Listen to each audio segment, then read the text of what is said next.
Good morning, everybody. Just a quick update on the Camaro. Just wanted to keep you guys informed. I haven't done a whole lot. Been waiting on parts. We did put kind of a protective bar down the side. I got the subframes, left and right subframes put in it.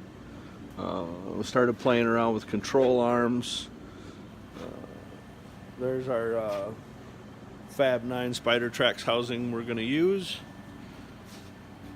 We got the Fox shocks are ordered and on the way. We're still playing with the front. I got some engineers designing me a knuckle.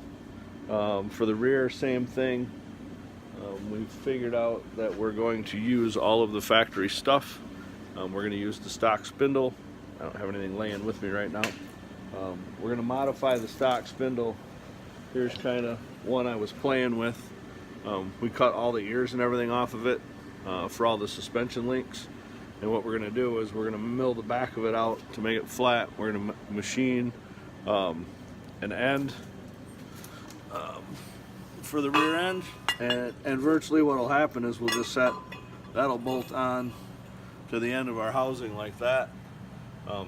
And from there we'll use our stock brakes, stock emergency brakes, basically everything on the spindle, all the electrical, so everything on the car should work just like it did before we messed with it. Still have to work on drive shafts and stuff like that, but we're just taking it one step at a time.